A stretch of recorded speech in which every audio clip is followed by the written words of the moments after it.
Hey everyone, Shabim here and welcome to a quick video where I'm going to be showing you how to get the best out of your youth academy, or how I do my youth academy anyway.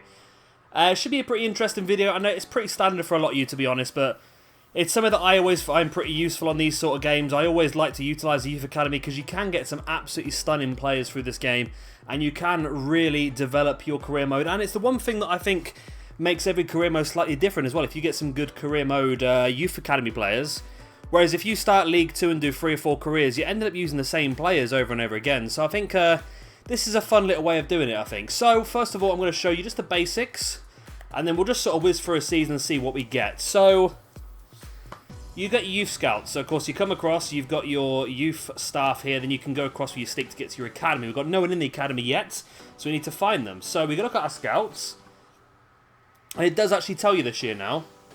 So it says experience. A more experienced scout will find a larger number of players. And judgment, a scout with higher judgment will bring back better quality players. Now, obviously your best is to go for this, 5-star, 5-star, which is not always a possibility. If you're at the top end at like a Premiership club or so forth, that's definitely what you want to go with. However, we're starting this in League 2, so we're going to go a little bit of science here. I think we're going to mix and match a little bit. So I'm going to go with the real basic one, Philip Campbell. 1-star, 1-star, and we're going to see what he comes back with. We're also going to go for this one, 3-star, 3-star, I think, as well. See what he comes back with, and then we'll try and get one of the better ones. Of course, we've only got a limited budget here, though. So we're going to have to go for this one here, 2-star, 4-star. So we should get not a lot of players back, but there should be better quality. Now, we'll just have a look through all the scouts and see what they bring back. Now, I don't really think it matters anymore. It used to matter where you sent your scouts out. Used to be dependent on where they went, the sort of players they would bring back, because certain nations had a higher level of bringing back better players. I don't think that's the case anymore. There was also a rumour knocking around that if you were to send somebody to their own country, they'd have a better chance of bringing back more players. So we're going to try that. We're going to send Philip Campbell here to the Republic of Ireland, where he's from. We're going to send him there for the full 9 months, I think. Now let's send him for 3 months. We'll do a bit of mix and match as we go through. So 3 months for him. Christian Mo, once again, we're going to send you off to where you are from. So we're going to send you to Norway. If we can get there. Yep, I did get there, didn't I? I pressed the wrong button. There we go. For 3 months. And then, of course, Charles Hall. We're going to send you across to England. So I don't think this matters too much, to be honest with you. Also, down here, if I go into it, you can select the type of player. Now, you'll have to Google this because I'm not 100% sure off the top of my head. Technically, gifted, I believe, finds you more wingers and more attacking midfielders. Oh, maybe more attacking midfielders then.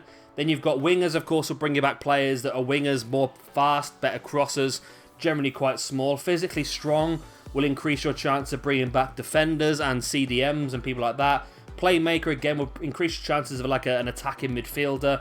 Goalkeeper, pretty self-explanatory. Attacker, again, just brings you back strikers and so forth. Defensively minded is more sort of wing backs and CDMs than defenders. But they're all sort of interesting to look at. I always just go any, to be honest. So unless you're looking to specifically target one position in your squad, I would just go for any, to be honest. So that is it now. We're on the first of the first month. So we're going to whiz forward a month, and we're going to see what these 3 scouts bring back. So click of the fingers. And here we go. Then we hit the first of next month, and we go straight into our scout reports. Right. So first of all, we're going to go with a 2-star, 4-star. As you can see, because he's 2-star, he's only brought back 3 players, but his judgment's pretty high. So these 3 players should have pretty decent potentials. Now, an important thing to do as well is to sort of give yourself a target of what you're looking for. Now, I always, because you get so many players back, and because you get 3 scouts worth back every single month for you through your career, I always make sure the players I bring through the academy are really good, unless you're solely looking to make money. So I would make sure that anybody that I bring up is going to have at least 80 potential for sales, or at least 85 potential if I'm going to use them in the first team. So because of that, as you can see on the right hand side of the screen, we've got Oliver Bailey here, 15 years of age. He's got a current ability between 49 and 65. Now, I have always ended up with the bad end of that.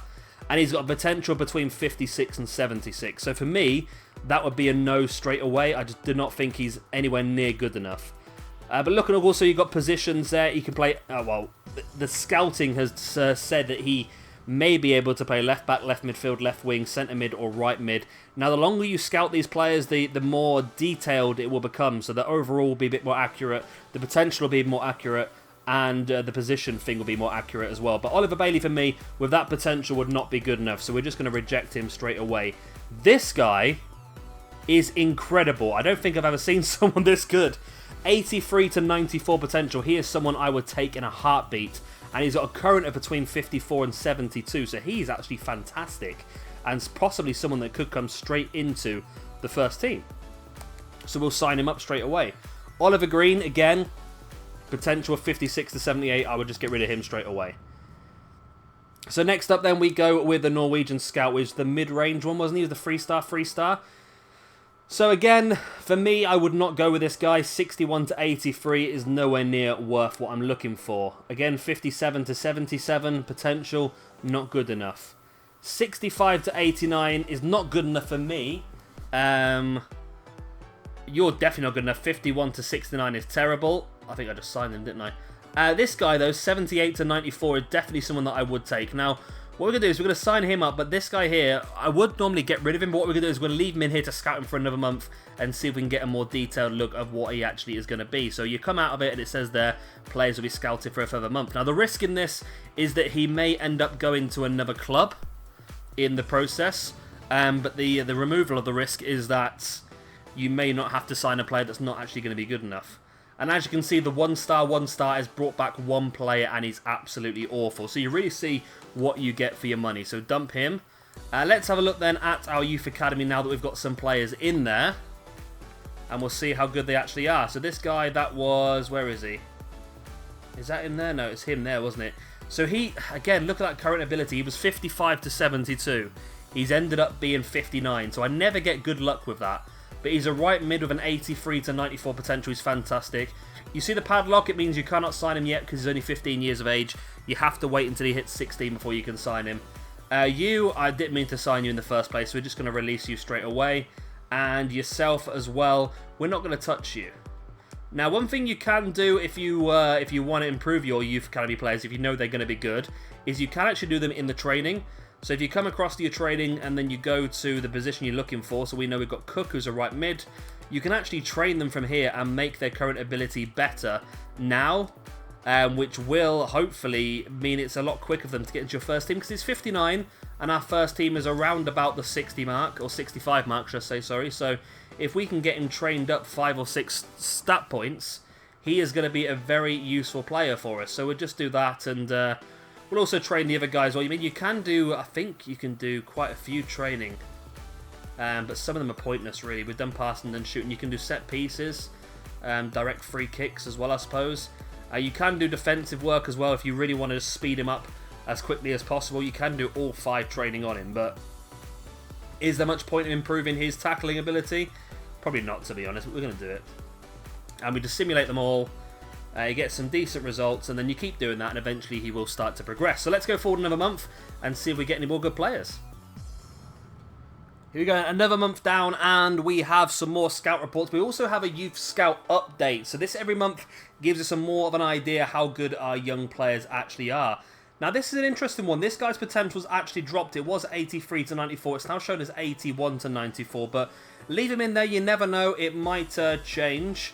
It can sometimes go back up as well. This guy's 75 to 94, so we're just going to keep watching these two. As you can see, he is now 16, so we can now sign him up for the main team should we want to. But back to the scouts. First of all, the English one. So we've got more of an idea. No, we haven't. Both of these are crap, though. I wouldn't sign any of these, to be honest with you, so we're going to reject both of those. Then we go for the Norwegian scout, the mid-range scout. So this is the guy we've scouted now for 2 months. As you can see, we've got more of an idea of what his position is and his potential. And 64 to 84 is not good enough for us, though, so we are going to get rid of him. 59 to 83, again, is not very good at all. 46 to 64, not very good. 58 to 80, again, not very good. 59 to 83, not very good. And 74 to 94, I sort of like to go with... a maximum, well, not a maximum, but a minimum of like a 92 as the top end. and a minimum of around about 71, 72, 73 maybe. As a bottom end, you can also scout them further. If you're at a big team, I would just sign everyone, to be honest, because you can afford it. At the smaller teams, you might need to be a bit more smart with your money. And the final scout then, the Irish one, as you can see, not bringing back great players. This is not too bad though, 64 to 88. As you can see, does not really give you much detail at all. We'll continue scouting this guy for another month and see what he is actually like. So we're going to go forward another month now and see how they get on again. Right, so we have another youth squad monthly report, 75 to 93, so his top end potential's gone down by 1. As you can see, Aiden Cook's gone back up to an 82 to 94, and the other guy we signed up last month is a 79 to 94. But the scouts are also back. First of all, we have got our top end scouts, who, to be honest, has brought back absolutely nothing. Is it the top end? This was the 2-star, 4-star, wasn't it? Yeah. I mean, all of these are pretty terrible. Now, you have to make a decision this month because this is the last month of the scouting. Of course, we sent them out for 3 months. So those players are just not good enough for us at all. Next up, then, we have got the Norwegian man. So again, you need to be a little bit more brutal slash accepting this month. I mean, this guy I probably would take, 68 to 94. There's an okay chance he's going to be very, very good. This guy's 68 to 90. Again, if you're at a top team, because it does obviously cost you money, it was going to cost you, I can't remember what it is now, it's about 10, 12, 25, something like that, £1,000 to sign these players up. So it's a risk at the smaller teams, but the bigger teams, I just sign all of them up as much as you can, really. And as you can see, another crap month for these ones as well, so Ireland was a bit of a waste of time as well. So what you would do now is you would go back to your office, go back to your youth staff, and you would send them back out. I mean, you can stick them to one place for 9 months. You can change it up. I like to change it up a bit because the naming pools are terrible. So you'll end up with the same player names from the same countries over and over again. So I do like to mix it up as much as I possibly can. But one thing you can do as well. So for example, a lot of you might know this already. If you go into the youth academy, we're going to sign Aiden Cook up to the main team. So as you can see, he's 82 to 94. Now, I'm sure a lot of you will be aware of how to check potentials of players within the game. So once you've got the player in your squad, you can go to your squad hub. You can find that player. And as long as they have at least a 60 current ability, because then these will show, you can go onto them there and it will tell you on the status. Now, there's several statuses you can have. Do we have any others here? No, they're all just on loan, contract expiring, that sort of stuff. So there's 3 different statuses. The first one, I believe, is showing great potential, which means the player has an 80 to 85 potential. Next up, we've got exciting prospect, which means the player has an 85 to 90 potential. And the final one, the one you're looking for, is has potential to be special.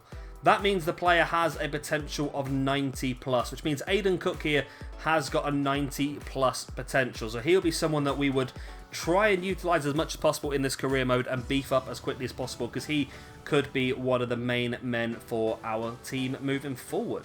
So that's basically how I do my youth academy. I'm sure there's different ways of doing it, but I try and be quite brutal. I only really want to have players that have the potential to be something special, because as time goes on, you think we didn't even find the best players there, but you've got to think that if you start from League 2, for example, and you've got half-decent scouts, chances are, by the time you've hit the Premiership, you're going to have a lot of academy players that were very good.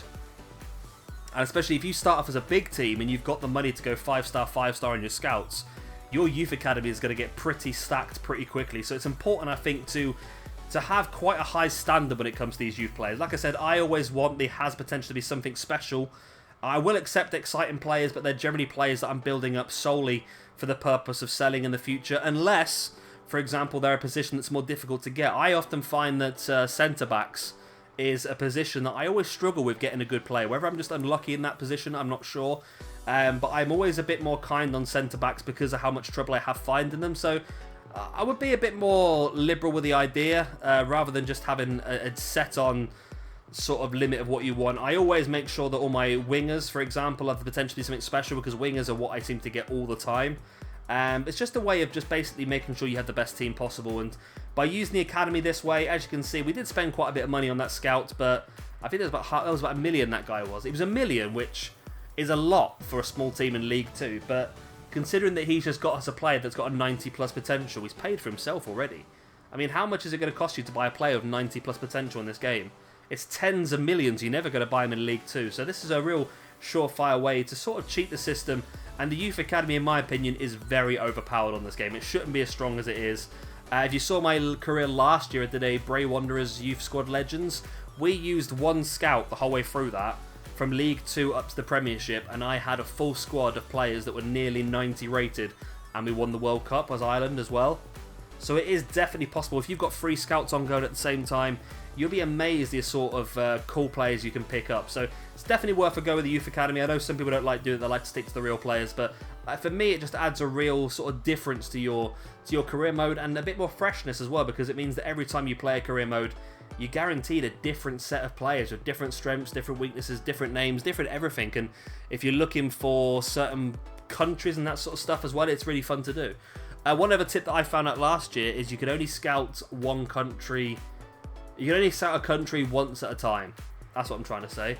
So you can't, for example, get 3 youth scouts and send them all to England, because it won't work. You can only send one scout there at a time. So you will have to sort of mix and match how you want to do it. If you just want to bring through English youngsters, I suggest you just invest in the best possible scout you can have and just leave the other 2 slots blank, because you've no point in having them if you're just looking for one specific nation. Anyway, if there's anything you think I've missed for this sort of rough Youth Academy instructional video, then please do let me know in the comment section down below. I mean, I'd love to learn extra if there's anything I've missed as well. One other thing that I did forget to mention is this year, I'm still not sure how it works, there is a dynamic potential system. So depending on how much your players play and how well they play, their potential can rise and fall season to season. So for example, we've got Aiden Cook here. If I was just to leave him and not use him at all for the whole season, not give him any training or nothing, there's a good chance that he might deteriorate from has potential to be something special down to something lower. So if you do get a player like this, make sure you do everything you possibly can to help improve him. So using the training and of course playing him in games as well is the best way to do that. Anyway, I'm stopped babbling now. If you have enjoyed this video, please do hit a like and of course subscribe if you want to see some more. I've been Shabby Gamer, thank you for watching. I'll see you next time. Goodbye.